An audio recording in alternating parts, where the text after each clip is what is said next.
Hello, hello. This is Lisa Nickel, welcoming you from the Sacred and Rooted podcast. Glad you're here. Thanks for tuning in. This episode is called What is Desired by You is for You. And I want to go one step further than just, what do you desire? What is your heart asking you to do? What are the little whispers in your ear that you're getting that maybe you're pushing off or delaying or sometime later kind of things. Um, All I'll say to that is it is a new year, so it's a perfectly great time to look into those a little more and maybe start to think like, how would I get to that, from A to B, from how could I make something become reality, even if it seems really far from where you are right now. Everything is just a whole bunch of steps. And so if you can break it down into enough steps, then you're there. And there's a really cool it's a really good graphic on Instagram or somewhere that has two ladders side by side. You've probably seen it. One ladder has the rungs of the ladder are like really far apart. And so the person at the bottom is like jumping and trying to like really can't even get to the first rung. The second ladder has like 1,000 more rungs, but they're really tightly together. So this next person is just like, real easy step up. And that's the visualization for anything you want to do differently in your life. It's not, don't get, overwhelmed or write it off because it just seems like the idea seems too big. Break it into a million steps, and one by one, you will get there. And your lifetime will go by anyway, so you might as well be working towards a goal that you love. So, with that said, I also want to just do sort of like a little tough talk maybe. But it's I have a funny story, so hopefully it won't be too harsh. Um, a few months ago, it was in the end of September, I went to PEI for a quick like work trip. And the way I do it now is I always make sure my flights are like at normal times of the day. They used to have like super early flights and super late flights that get you in there, and so I would end up it would be like full like 20-hour days or something getting there and coming back because it would just like I'd work too much and then fly in the evenings or in the morning. Now I'm much more sane about it and, fly during the day, get to the hotel, have a good sleep, go to the site and do all that. So I'd flown in the middle of the day because I think it was Porter. They have like a really nice, just 2 hour straight flight there and it's brilliant. So I took that. It was a beautiful day, sunny day, pretty warm for September. So I thought, you know, as I was flying in and looking at PEI from the airplane, it's such a beautiful province. I was like, I haven't been to the beach in ages. Like I should go to the beach. And PEI doesn't have a transit system or anything like that. So I said, screw it. I'll rent a car and just drive to the beach and, give it back at the airport tomorrow. So I did that. They had extra cars, and I drove to the beach. And because it was September, like it wasn't really a swimming kind of day. I did a big long walk. It was beautiful. I love looking at shells and just being by the water. And so they always have somewhere on the beach, there's washed up wood that's kind of like that white dried, sun dried kind of roasted wood. And so I sat on a log and just closed my eyes and was listening to the ocean, kind of the waves crashing in, getting into that kind of like mind frame, just like emptying out the mind. And so then I went into meditating, and before I like really went into meditating, I had an intention. I said to myself, or I said to the universe that, I really am going to make a go of this online business, spiritual coaching meditation. um, business. And so, you know, this is my intent. And so I just meditated after that to try and like, I don't know, I do that a lot as far as just trying to like embed intentions into my psyche. And so I'll do it, I'll say it right before a meditation, then I'll meditate, and then I'll just see what happens after that. And usually there's sort of some signs or some like indication of like encouragement or not or whatever it is. So I meditate and I'm just really enjoying just the friggin' fact that I'm sitting in the sand, the sun's on my face, the water's crashing, it sounds beautiful. And so I'm having a great time. So relaxed, so just zen. And so I do that, I open my eyes, spend some more time just looking at the waves, kind of like mesmerized, and just start to walk back. And I get on my phone, like halfway back through my walk, and I check my email. And the first email that I catch my eyes on, the subject line is, "Are you ready to do the work?"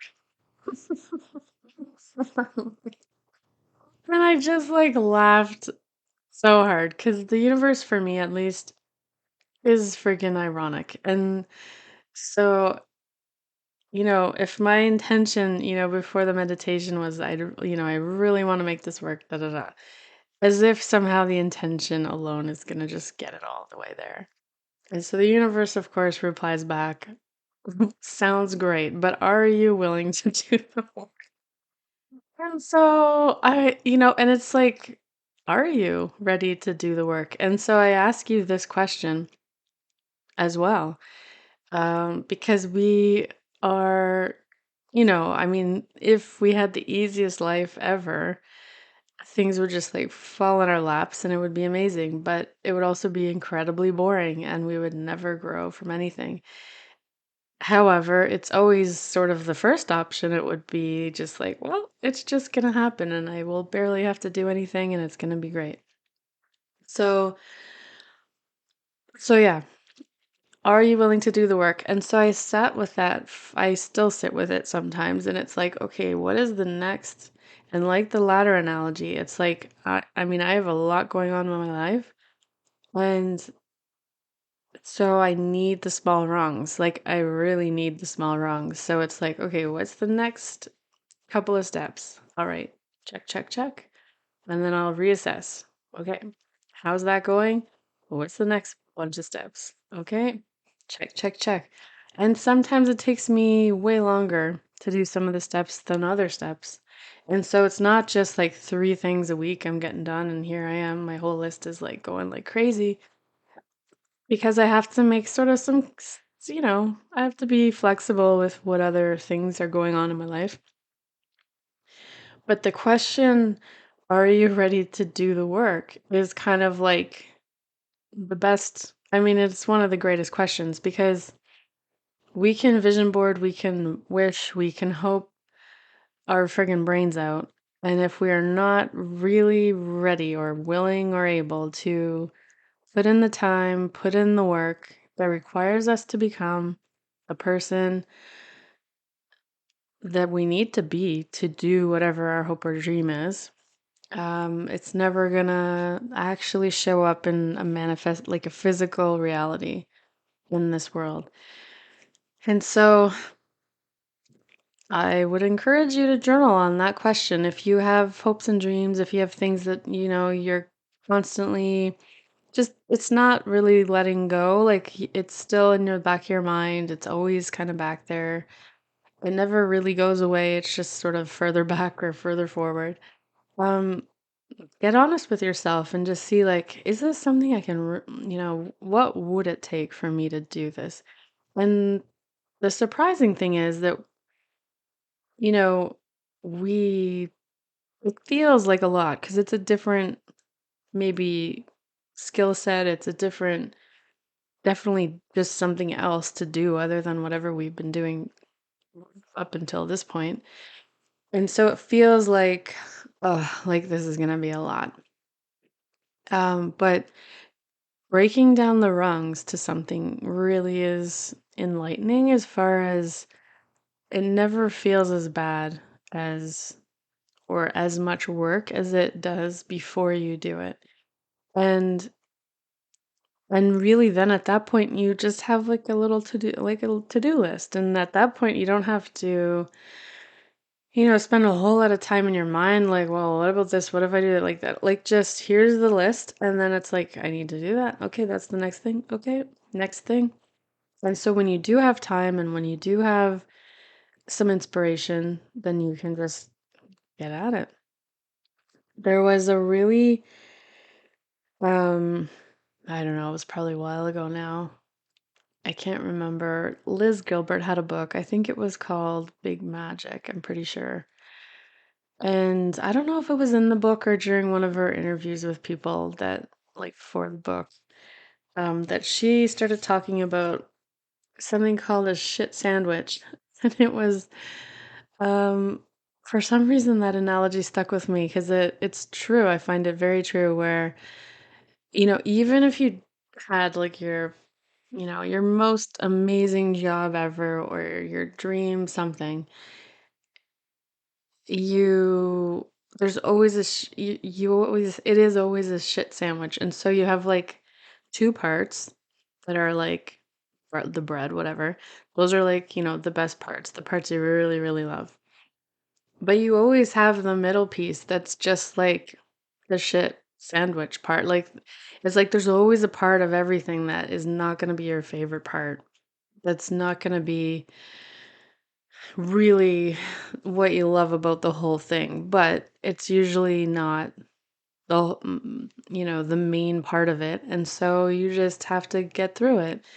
And so, for example, um, I talked on the last podcast episode about the fact that I'm writing this book. And for a while, um, at the beginning, starting was really hard because it was just like in my mind, it was like, how, I'm going to spend all this time in the background, not engaging with anyone, not building a community, just in the background, writing quietly to myself. Like, I don't know, is that even worthwhile?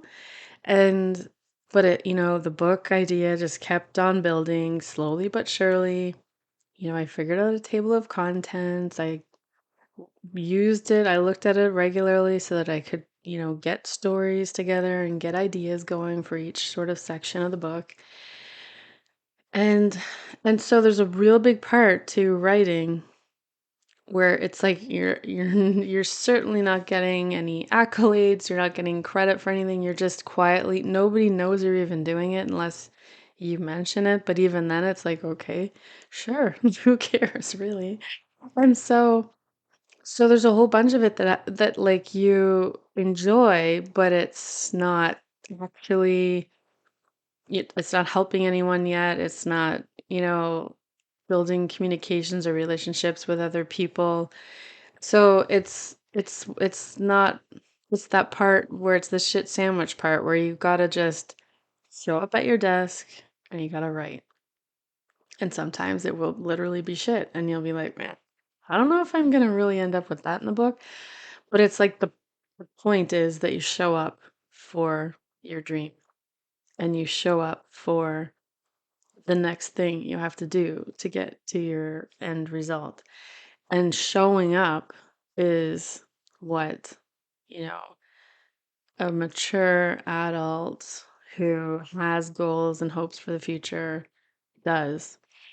Instead of sort of idealizing it, where it's like, if I hope for it long enough, or if I wish for it hard enough, or if I meditate on it hard enough in front of the ocean, it's just gonna like float down with, the seagull feather and, it'll be magic. And I love magic, but even magic has the universe needs you to meet it. It has to be met. And so, like anything else in your life that is fantastic, it's the dance of the meeting the thing. And so, I'm sure we all know, like in relationships, it's like you cannot have the most amazing, incredible relationship if you're the only one showing up, or if you're the only one, bringing 100%, and the other person's just like, maybe 6 out of 10.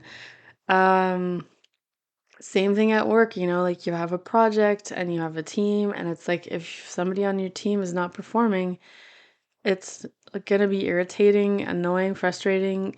It's not the same as if everyone's there and they're like, what's best for the project? Let's go. And they all bring their best parts and skills and all that.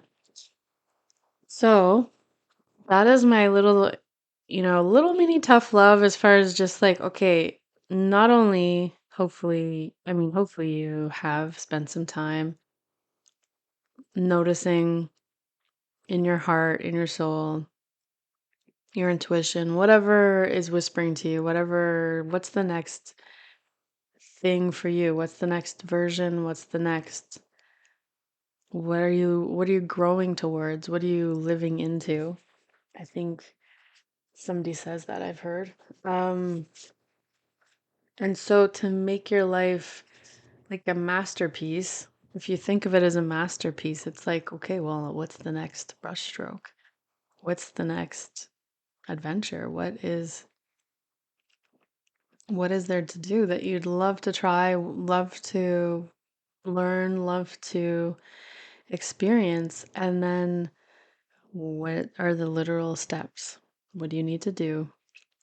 How can you show up for your dreams, for yourself, for your goals? And as you show up, you are there and you're ready for the opportunities that will come your way. But if you have not been doing any work, you've just been vision boarding it, you aren't ready. Like you have not met you have not moved towards the dream. It's almost like you're just observing it, but you are not prepared to interact with it or, dance with it or co-create with it, however you want to think of it. So if your life is a masterpiece, what is the next stroke for this year, 2025? And make it happen. Good sandwich. There'll be good parts. There'll be some bad parts. It's not all going to be just a big party. I tell my son that every so often because, well, he's 14. So once in a while, he needs some encouragement in the commitment department. But don't we all? So it's okay. Um, Anyways, I hope that encourages you more than, makes you feel like you have a lot of work to do. But honestly, like the rung on the ladder thing is so visually perfect. Just spend some time writing down kind of like your next 10 things that you need to do. And then once you have them done, you'll have the next 10 things you need to do and just keep moving. And yeah, like I said earlier, the time will pass anyway. So you might as well be doing something you love. Like, I think I have this in my office. What is it? Buddha, I think his quote is happiness is not the destination, happiness is the journey. Something like that. As a reminder to myself at work, because sometimes work is less than there's not all happiness at work.